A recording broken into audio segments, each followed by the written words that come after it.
Coming up on today's show. So I give myself, my husband, my daughter a large 30-gallon, one of those really big black or green trash bags, clean. And say, okay, if it is a book that I want to write, what are the steps I need to take, or what are the pieces of that puzzle?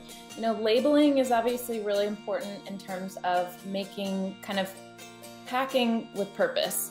The 12 Days of Organizing Tips, Part 2, today on Keeping You Organized.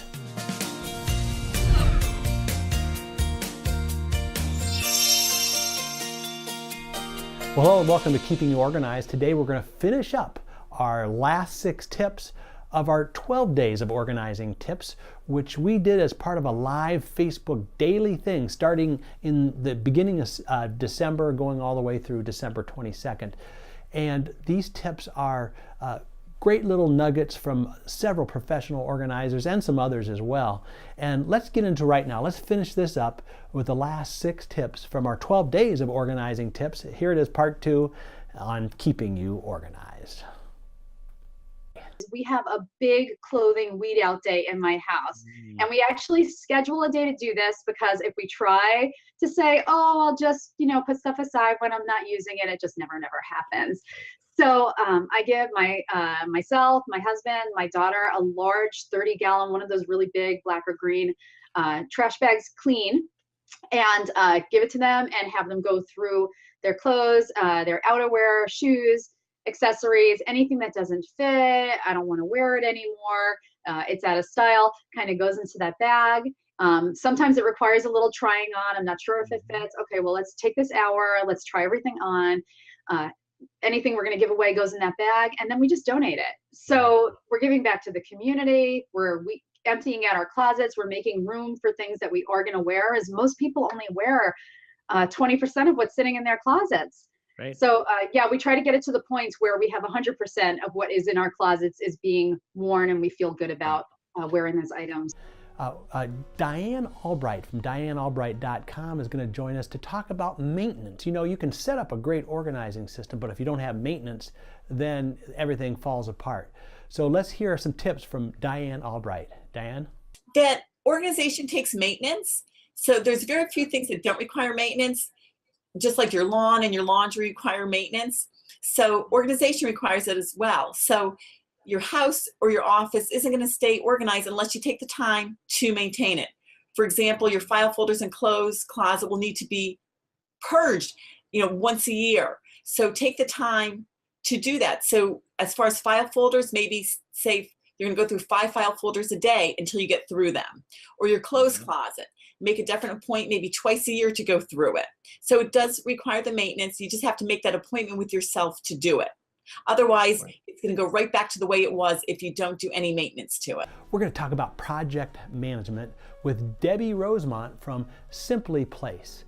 So let's get into it. Debbie, tell us a little bit about how you get started on project management.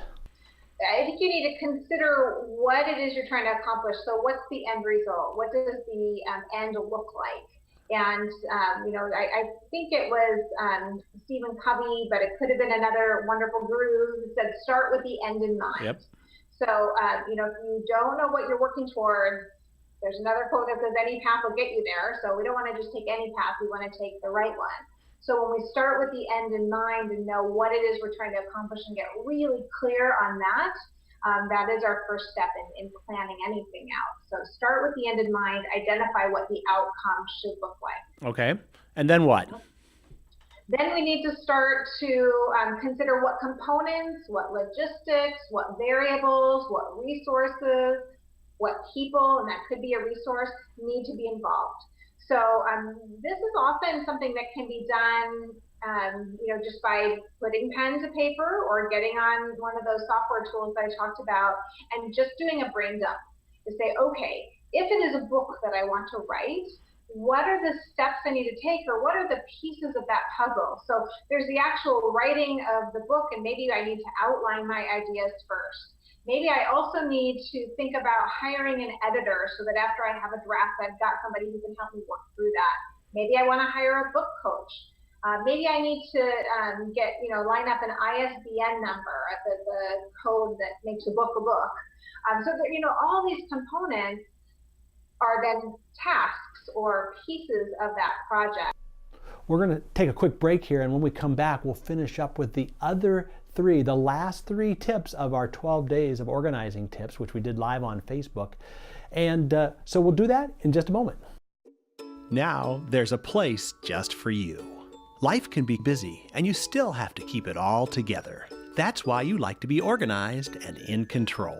Introducing MyOrganized.life, a special place where you can get ideas and solutions to organize what's important to you, your important papers, your important decisions, your important life events. We show you the ideas and products to stay organized in your life. See what's new. Stop by and say hello. Visit us at any time at www.myorganized.life.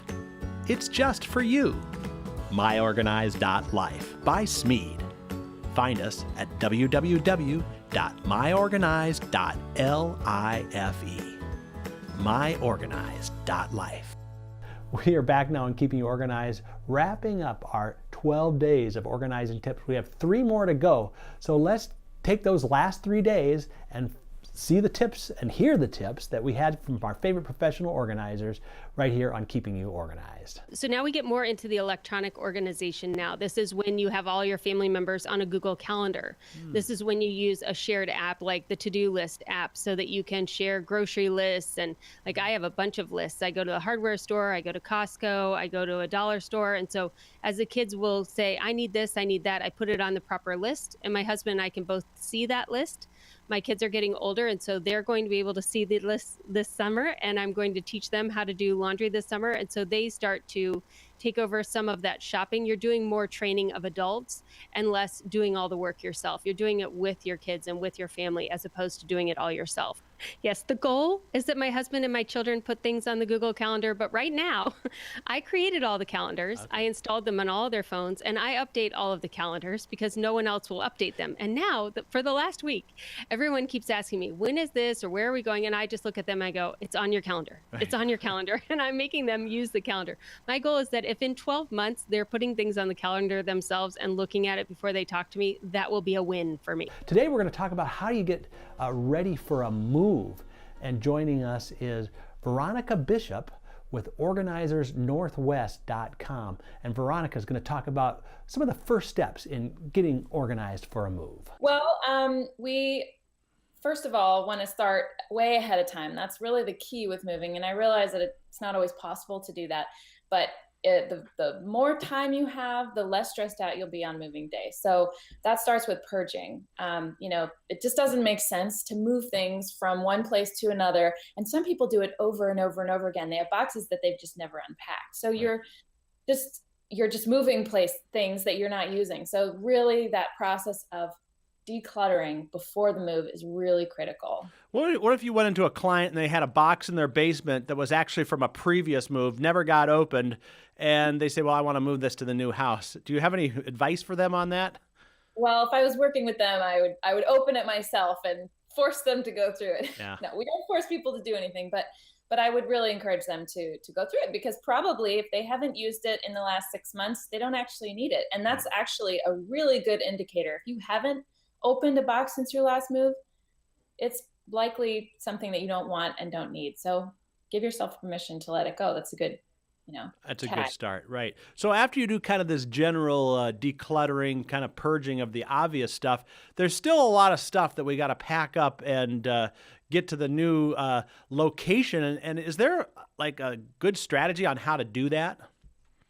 Yeah, so we have a lot of good strategies that we use with our clients. Labeling is obviously really important in terms of making kind of packing with purpose. Mm-hmm. So one thing to think about is not the house that you're in currently, but the house that you're going to. Most of us, when we pack according to where they are now. Mm-hmm. And, you may lose 1,000 square feet, you may gain 1,000 square feet. So your new location is going to be completely different. So really strategizing about where you want things to go. Sorry. Someone's already really excited about getting ready to move, right? Yeah, the phones are ringing. Yeah. So yeah, just really thinking about the new location, where things are going. So if you have a basement and you didn't have one before, instead of just dumping everything you don't know where to put in the basement, really thinking ahead of time about where you want those things to go and packing like items together. We are going to visit with Lisa Montanaro from lisamontanaro.com, who's going to talk about the difference between goals and resolutions. Lisa? I mean, the feeling of achieving your goals for most people, for a large portion of the population, it feels great. And also you're a role model to people around you. And then let's think about it like this. They build on each other. So every time you achieve one goal, there's another one that you can look at, maybe taking yourself to the next level. So yeah, it's a great area. And like you said, it tends to be really popular around New Year's resolutions in January. But goals are actually a little different, in my opinion, than New Year's resolutions, because true goals have a process that they follow. Whereas a resolution, usually people just say, here's my New Year's resolution, but they don't do anything with it. So what you and I are doing is we're doing the actual strategy so they can achieve these things. Well, what's the very first thing? Just say I decide, well, okay, it's time for me to set some goals. What's the first thing I should do? I think the first thing before you even get into the process is figuring out why you want to set this goal. So what's your big why? And it's like peeling back the layers of an onion. I want them to dig deep. And so, let's go with one that a lot of people do, which is, I want to lose weight or get in shape. Okay, why? Oh, because I want to look better. Okay, great. Why do you want to look better? Because it would, help my business. It would help my reputation. It would, help my relationships, or is it about your health? Because I want to lower my cholesterol. I want to live longer. I want to spend more time with my family. I want to be a role model. So there's usually a pretty big why behind something. And if there isn't, then we need to get at why isn't there a big why? And if there isn't, is that enough to propel you forward to achieve this goal? So that's usually where I would start with people. And then I would kind of look at, are they set up to achieve this goal?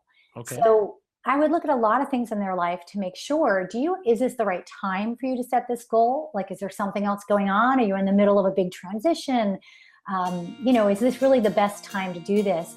Do you have enough people around you to support you in this goal? So I would look at what are your chances of success in terms of your environment. So first I go internal, why do you want to do this goal? And then externally, are you set up to achieve this goal right now? Well, that's it for this podcast. In the last 2 episodes, this one and the one before, we covered the 12 days of organizing tips. Hopefully you had a chance. If you didn't, go back and review the other episode that we did. And we just, from myorganized.life and Smead.com, we want to wish you the merriest of Christmases and a happy new year. And we'll talk to you next time on Keeping You Organized.